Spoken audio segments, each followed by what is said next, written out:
Bom, gente, voltando aqui, agora a gente vai examinar os nossos incisos do artigo 5º numa sequência, legal? Vamos olhar para os vários dispositivos e vou começar pelo inciso 1º. Nós temos aqui o chamado princípio da igualdade, ou isonomia, trazendo para a gente que homens e mulheres são iguais em direitos e obrigações nos termos desta Constituição. E o ponto importante para tratar aqui do princípio da isonomia, ou princípio da igualdade, primeiro, princípio da igualdade,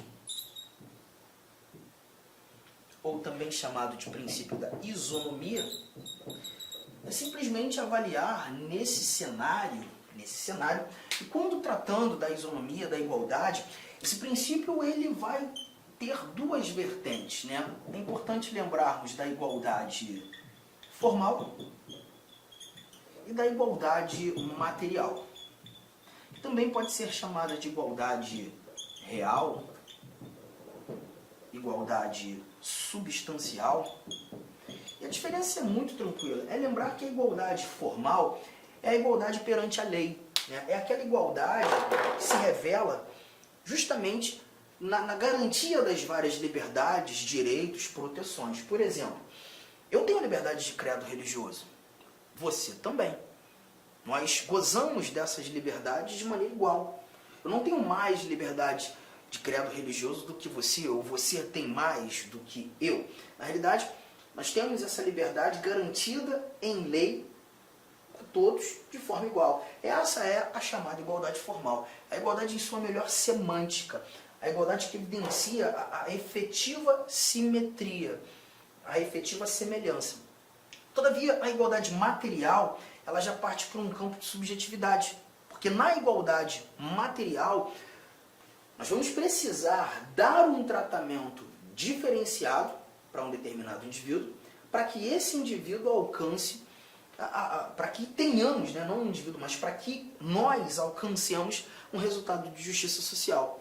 A ideia da igualdade material, ela exige um tratamento diferenciado para igualar. Isso é um tanto quanto estranho, né? Bom, é porque eu não sei se aí da tela você consegue ter noção que eu não sou uma pessoa provida de muita altura, né? Eu sou baixinho pra caramba. Fazer o quê? Eu tenho ainda, assim dizer, 1,66, né? Porque a gente sabe muito bem que quando a idade vai avançando, hoje eu estou com 39 anos, a gente vai diminuindo um pouquinho de tamanho, né? Espero que isso não aconteça comigo, porque senão eu tô ferrado, né? Mas imagine você o seguinte, aquele muro, né, de 1,90 e provavelmente a gente tem alguém aí, né, que goza dessa altura, e aí tá lá aquele meu amigo de 1,90 olhando o que está acontecendo por trás do muro, e surpreso, e sabe, aquelas interjeições, caramba, que não sei o que lá no Rio de Janeiro a gente costuma falar o caraca, né? Caraca, caraca. Eu não sei como é que aqui no Mato Grosso esse caraca é utilizado, mas lá no Rio Grande do Sul, eu estou muito por lá também, um local que eu gosto muito de trabalhar, né? Lá no Rio Grande do Sul eles falam bah, tem o mesmo valor semântico do nosso caraca. E aí, se você está assistindo essa aula em casa agora, vai lá no Instagram, né? Procura o professor.arturdamasceno, prof.arturdamasceno, e me mostra, Arthur, estou vendo o teu vídeo aqui agora. E já que você não sabe como aqui no Mato Grosso a gente mostra essa interjeição de surpresa, né? É dessa maneira. Aí você me avisa, me fala que eu já vou guardar.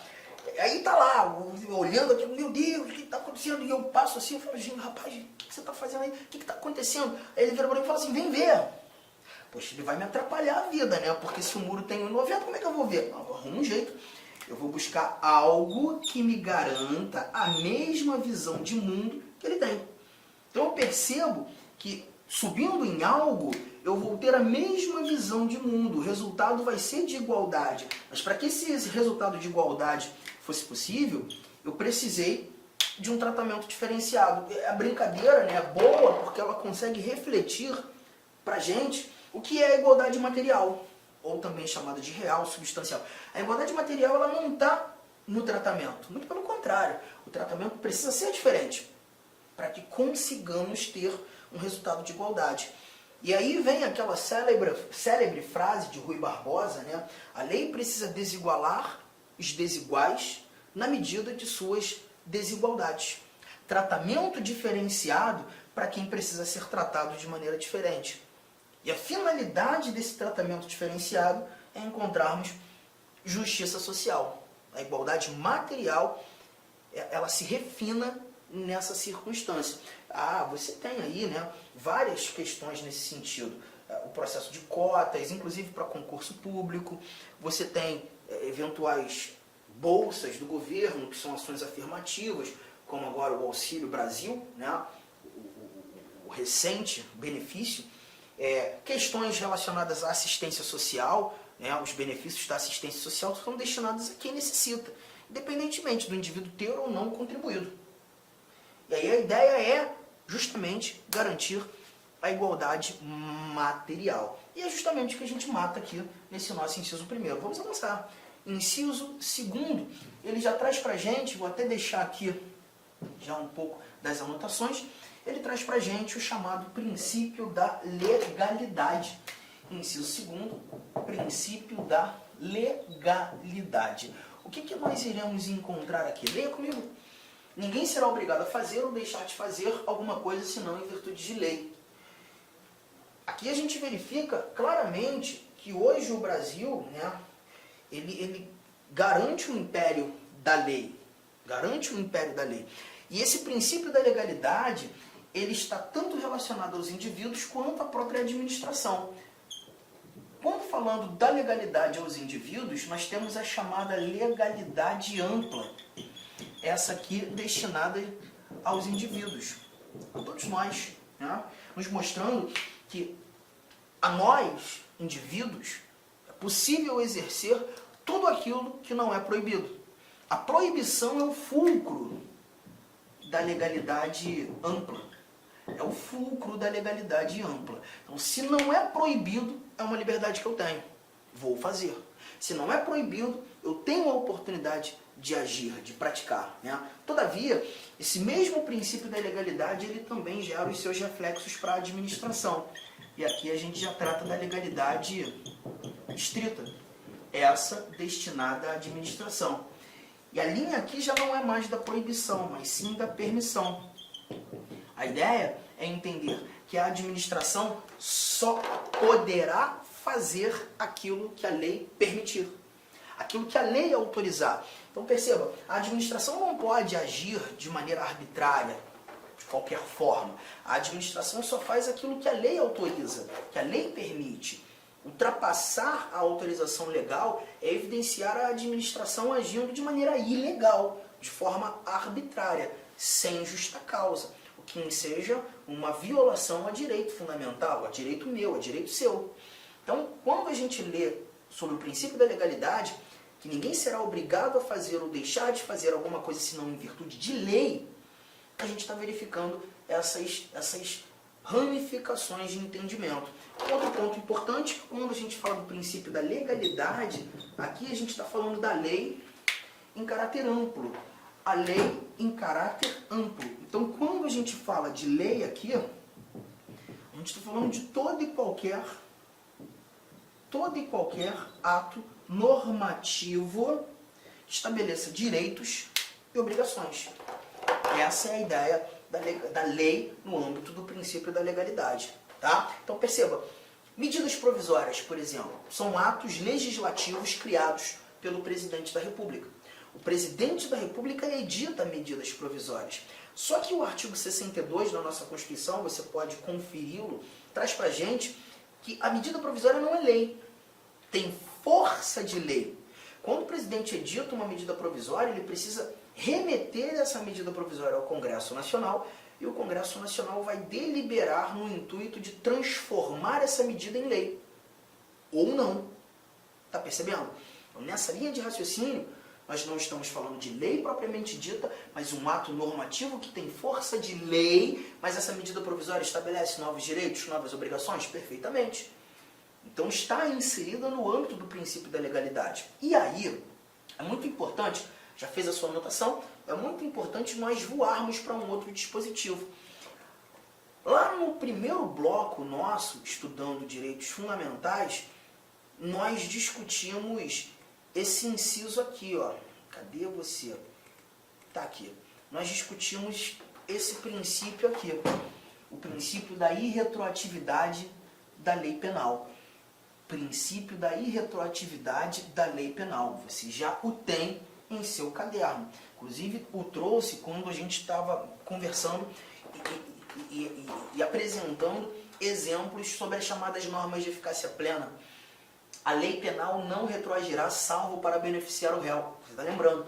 Só que o inciso 39, ele diz para a gente o seguinte, ó, que não há crime sem lei anterior que o defina, nem pena sem prévia cominação legal.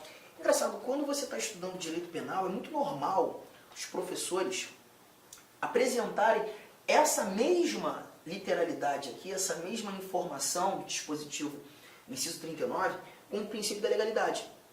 Mas eles costumam dizer princípio da legalidade penal. E essa mesma informação é nada mais nada menos do que o artigo 1º do Código Penal, né? Mas aqui no âmbito do direito constitucional, nós constitucionalistas costumamos apontar esse princípio como o princípio da reserva legal, e não o princípio da legalidade. A legalidade, para a gente, é justamente aquele dispositivo que versa que ninguém será obrigado a fazer ou deixar de fazer alguma coisa senão em virtude de lei. Já conversamos. O 39, princípio da reserva legal. Princípio da reserva legal.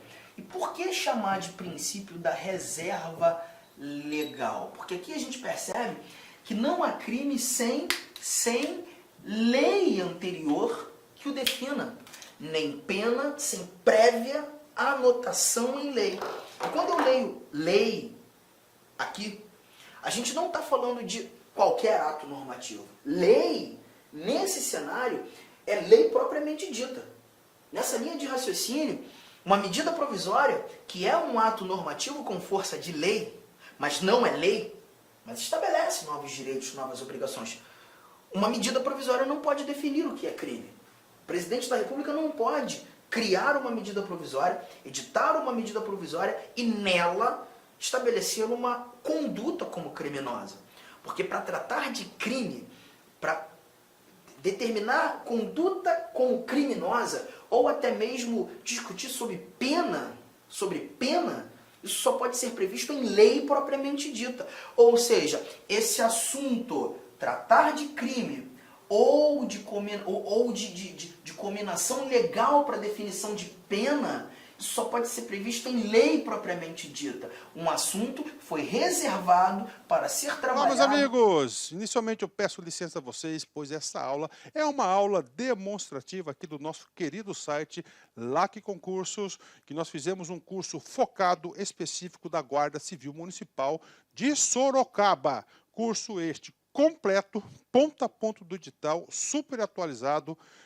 Tenho certeza que aqui tem todo o conteúdo necessário e suficiente para que você faça uma excelente prova nesse concurso. Professor, o investimento, cara, super promoção, apenas R$ 119,90, você vai ter acesso a todo esse conteúdo, o restante dessa videoaula, você vai ter o PDF, cara, você vai ter muito mais. Cara, e outra coisa, no site, eu peço que você estude via menu Personal Coach. O que é isso? É a nossa metodologia vitoriosa. Tá? Ali, nosso setor pedagógico pegou todo o conteúdo, transformou em metas diárias de estudos. Cada meta que você cumpre é uma meta importante rumo à sua aprovação. Tudo bem? Professor, qual que é a minha meta? É sempre antecipar a meta. Vamos supor que hoje é dia 15 de julho. Cara, você tem que já fazer de hoje e de amanhã, dia 16. Eu vou terminar mais cedo, você refaz, você faz revisão. Você não quer passar? Então vem comigo aqui na LAC Concursos. Tem um link aqui embaixo para você diretamente lá fazer a sua matrícula. Pode vir, não é fake news, cara, não tem golpe. Nossa seriedade aqui é muito grande. Nós queremos que você conheça o nosso serviço. Valeu, tchau!